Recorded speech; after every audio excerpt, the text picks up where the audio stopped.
बिस्मिल्लाहिर्रहमानिर्रहीम। अस्सलाम वालेकुम। अॼु जंहिं कानूनी पॉइंट जे हवाले सां असां डिस्कस कंदासीं उहा आहे जुडिशल कमीशन ऑफ पाकिस्तान, याने सुप्रीम कोर्ट ऑफ पाकिस्तान जे अंदरि जजनि जी मुक़ररी।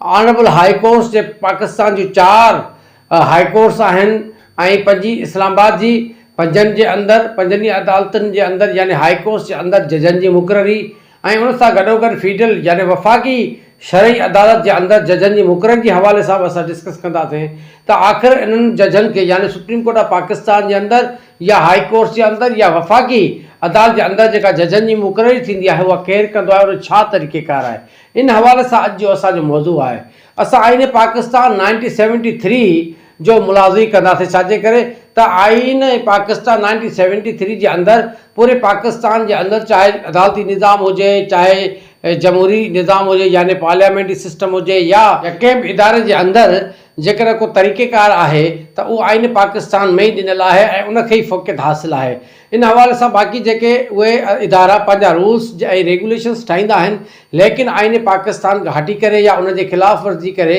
कंहिं बि सूरत में पंहिंजा रूल्स ऐं रेगुलेशन्स ठाहिण जी मजाज़ कान्हे का, उहे वाइड हूंदा। इन हवाले सां सभ खां पहिरीं असां आईन पाकिस्तान 1973 जो मुलाज़ो कंदासीं ऐं उहो आहे पार्ट नंबर 7 खे। जॾहिं पार्ट नंबर 7 ते असां नज़र रखंदासीं, उहो सॼो मुकमल पार्ट जेको 7 आहे आईन पाकिस्तान 1973 जो, उहो अदालती निज़ाम जे हवाले सां आहे, याने त जुडिकेचर जे हवाले सां आहे। आईन जे आर्टिकल 175 खां वठी 212 बी ताईं जेकॾहिं असां ॾिसंदासीं त उहो सिर्फ़ु ऐं सिर्फ़ु अदालती निज़ाम जे हवाले सां आहे, याने सुप्रीम कोर्ट ऑफ पाकिस्तान जे हवाले सां, हाई कोर्ट्स जे हवाले सां, फेडरल शरीयत कोर्ट जे हवाले सां आहे। ऐं आईन जे आर्टिकल 175 ते जॾहिं नज़र रखंदासीं त असांखे पंहिंजे सुवाल जेको असां पंहिंजो पहिरां पंहिंजे सुवाल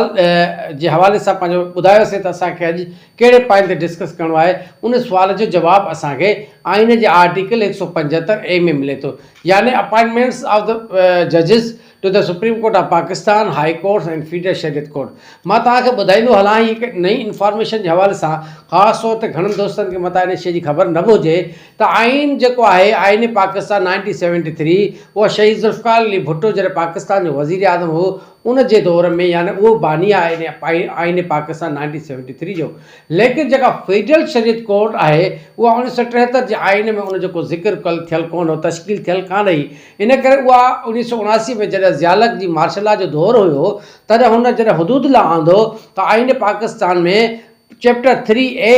खे एक्सटेंड कयो, माना वधाए करे उन में फेडरल शरीयत कोर्ट जे हवाले सां तश्कील जे लाइ ज़िक्र करायो आईन पाकिस्तान में। इन सां याने 1979-80 खां बाद में वफ़ाक़ी शरीयत कोर्ट जेका आहे उहा आईन जो हिसो आहे। इन खां पहिरीं आईन जो हिसो कान हूंदी हुई।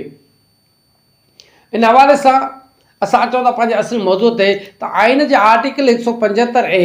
1973 ते जॾहिं असां नज़र रखंदासीं त उन में अचे थो त supreme court of Pakistan J honourable high courts हुजनि या वफ़ाक़ी अदालत हुजनि, उन्हनि में जजनि जी मुक़ररी जो तरीक़ेकार ॾिनल आहे। सभ खां पहिरीं त सुप्रीम कोर्ट ऑफ पाकिस्तान जे अंदरि जजिस जी मुक़ररी जे हवाले सां ज़िक्र कंदासीं त उन में 9 रुकनी हिकिड़ी कमीशन ठहियल हूंदी आहे, उन जी तश्कील ॾिनल आहे त 9 रुकनी जेका आहे उहा कमीशन हूंदी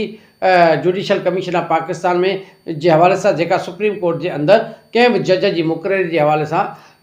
उहा पंहिंजो फ़ैसिलो ॿुधाईंदी। उन में सभ खां पहिरीं त चेयरमैन जेको हूंदो उहो चीफ जस्टिस ऑफ पाकिस्तान हूंदो। 4 सीनियर जजिस जेके सुप्रीम कोर्ट जा हूंदा चीफ जस्टिस खां बाद में, उहे उन जा मेंबर हूंदा, यानी 5 मेंबर। 6 जेको आहे त उहो retired chief justice of Pakistan हुजे या रिटायर्ड जज जेको सुप्रीम कोर्ट ऑफ पाकिस्तान हूंदो, उहो चीफ जस्टिस जे सलाह मसइले सां उन्हनि 4 मेंबर जेके सीनियर मेंबर हूंदा, जज जेके हूंदा सुप्रीम कोर्ट जा चीफ जस्टिस खां बाद में, उन्हनि जी सलाह मसइले सां 2 सालनि जे लाइ मुक़ररु कंदो, यानी इहे 6 मेंबर थी विया। 7 फेडरल जेको minister of law and justice आहे उहो मेंबर हूंदो इन जुडिशल कमीशन जो। 7 8 जेको आहे अटॉर्नी जनरल ऑफ पाकिस्तान हूंदो। 8 9 जेको सुप्रीम कोर्ट ऑफ पाकिस्तान जो सीनियर मोस्ट जेको आहे सुप्रीम कोर्ट जो वकील हूंदो, जेको पाकिस्तान बार काउंसिल पंहिंजो नालो ॾींदी, जंहिंखे नॉमिनेट कंदी ऐं 2 सालनि जे लाइ हूंदो। इहे 9 मेंबर जेके हूंदा उहे जुडिशल कमीशन ऑफ पाकिस्तान जे हवाले सां उन्हनि जी तश्कील ॾेखारियल आहे त उहे 9 मेंबर वेही करे कंहिं बि सुप्रीम कोर्ट जे अंदरि कंहिं ख़ाली सीट जे हवाले सां, सीनियरिटी जे हवाले सां, कंहिं जज जे मुक़रर जे हवाले सां उहो फ़ैसिलो कंदा ऐं जेको उहो फ़ैसिलो कंदा उहे पार्लियामेंट्री कमेटी जे अंदरि उहे मोकिलींदा जेका पार्लियामेंट्री कमेटी 8 मेंबरनि ते मुश्तमिल हूंदी आहे। 4 मेंबर जेके हूंदा उहे मुखालिफ़ धुर खां हूंदा, 4 मेंबर जेके हूंदा उहे जेको आहे सो हुकूमत जे तरफ़ां हूंदा। जेके 8 मेंबर जेके आहिनि उन जे आॾा या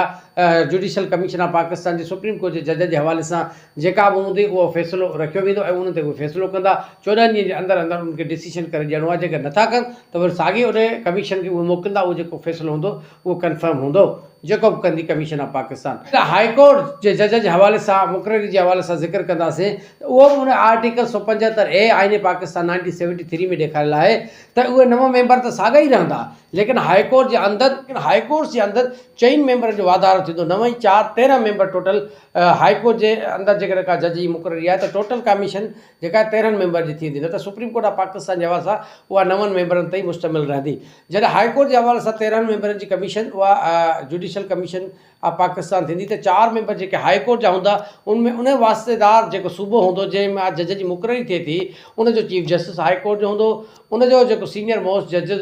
जज हूंदो हाई कोर्ट जो, ऐं मिनिस्टर जेको हूंदो प्रोविंशियल लॉ जे हवाले सां जेको चोथों मेंबर हूंदो उहो उन ई सूबे जे हवाले सां हाई कोर्ट में 15 सालनि ताईं हुनजी प्रैक्टिस हुजे ऐं उहो 2 सालनि जे लाइ उहा ई बार काउंसिल हुनजी जेका हूंदी कंसर्ट बार काउंसिल, चाहे सिंध हुजे, पंजाब हुजे, बलूचिस्तान जे KP हुजे, कहिड़े बि सूबे जे हवाले सां हुजे उहो उनखे मुक़ररु कंदा, यानी चोथों मेंबर उहो हूंदो। माना 9 + 4 13 मेंबर जॾहिं बि सूबे जे हवाले सां कंहिं बि जज जी मुक़ररी जे हवाले सां जॾहिं उहा कमीशन वेंदी त 13 मेंबरनि ते उहा कमीशन हूंदी। वरी जॾहिं इस्लामाबाद हाई कोर्ट या फीडरल शरीयत कोर्ट जे हवाले सां कंहिं जज जी मुक़ररी जे हवाले सां आहे उहो बि हिन आर्टिकल 175A में ई ज़िक्र थियल आहे त उहे 4 मेंबर हाई कोर्ट जा त निकिरी वेंदा, judicial commission of Pakistan J 9 member साॻिया रहंदा, लेकिन इस्लामाबाद जो चीफ जस्टिस ऐं उनखां बाद उनजो सीनियर मोस्ट जेको जज हूंदो इस्लामाबाद हाई कोर्ट जो उहे 2 मेंबर उन कमीशन जा मेंबर थी वेंदा, यानी 9 + 2 11 मेंबर थींदा। जॾहिं इस्लामाबाद हाई कोर्ट जेके अंदरि जेकॾहिं कंहिं जज जी मुक़ररी जे हवाले सां का कमीशन इहा वेहे थी त वरी जेकॾहिं फीडरल शरीयत कोर्ट जे हवाले सां ज़िक्र कंदासीं त उहो बि इन ई आईन जे आर्टिकल 175A में ई ॾिनल आहे त जॾहिं फीडरल शरीयत कोर्ट जे अंदरि कंहिं जज जी मुक़ररी जे हवाले सां का कमीशन जॾहिं इहा वेहंदी जुडिशल कमीशन त 9 मेंबर साॻिया हूंदा, लेकिन चीफ जस्टिस जेको फीडरल शरीयत कोर्ट जो हूंदो उहो बि उन मेंबर थींदो ऐं उन सां गॾोगॾु उनजो सीनियर जेको जज हूंदो फीडरल शरीयत कोर्ट जो चीफ जस्टिस खां बाद में उन 2 मेंबरनि खे बि खणी उन कमीशन में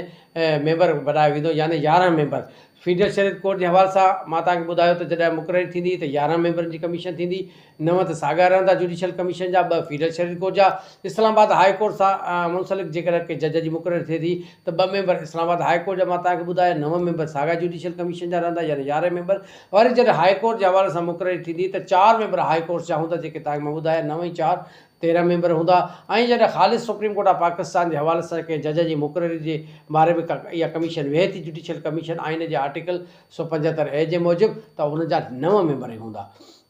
इहा आहे ऐं उन्हनि जो साॻियो ई फ़ैसिलो हूंदो, तरीक़ेकार हूंदो त उहे पार्लियामेंट्री कमेटी ॾांहुं मोकिलिया वेंदा। पार्लियामेंट्री कमेटी 8 मेंबरनि ते मुश्तमिल हूंदी। सेक्रेटरी जेको सेनेट जो हूंदो उहो उनजी चेयर यानी उहो सेक्रेटरी कमेटी हूंदो, उन वटि उहा पेश थींदी। वरी वज़ीर आज़म जे थ्रू जेकर का बि उहा पार्लियामेंट्री कमेटी को फ़ैसिलो करे थी नथी करे त वज़ीर आज़म पाकिस्तान जे मार्फत उनखे वरी कमीशन रेफर कयो वेंदो, माना रिटर्न बैक कयो वेंदो त हीअ असांजो फ़ैसिलो आहे। लेकिन जेकर 14 ॾींहंनि जे अंदरि कमीशन उहा कमेटी फ़ैसिलो करे थी त वेल एंड गुड, जेकर न त उन फ़ैसिले खे कंफर्म कयो वेंदो, यानी मेजॉरिटी जेका आहे कमीशन जी जेको फ़ैसिलो कंदी उन हवाले सां उन जज जी मुक़ररी जो तरीक़ेकार ॾिनल आहे त उन मेजॉरिटी जे फ़ैसिले खे ई फ़ौक़ियत हासिलु हूंदी। मां सम्झां थो त अॼु ताईं मुख़्तसरनि जेको आहे सो हिन जुडिशल कमीशन ऑफ पाकिस्तान में जजनि जे हवाले सां जे तरीक़ेकार खे ॿुधायो आहे, उन हवाले सां जेतिरो थी सघियो असां नाज़रीन खे तव्हांखे कानून जी ॼाण रखंदड़नि जे हवाले सां उन्हनि जे शौक़ खे वधाइण जे हवाले सां जेको थी सघे थो त असां तव्हांखे रोज़ानो जे बुनियाद ते तव्हांखे पंहिंजे चैनल ते कानून जे हवाले सां आगाही ॾियूं था। उमेदु कयूं था त तव्हां पंहिंजे फीडबैक खां बि असांखे ज़रूरु आगाह कंदो ऐं जंहिं दोस्त खे का रिज़र्वेशन्स हुजे या कंहिं दोस्त खे का असांखे नई सजेशन्स ॾियणी हुजे त ज़रूरु असांखे पंहिंजे मैसेज जे थ्रू या आगाह कंदा त जीअं असां उन में तरमीम करे तव्हांखे नई मौज़ूअनि खां नए दिलचस्प कानूनी पॉइंट्स जे हवाले सां तव्हांखे आगाही ॾींदा रहियूं।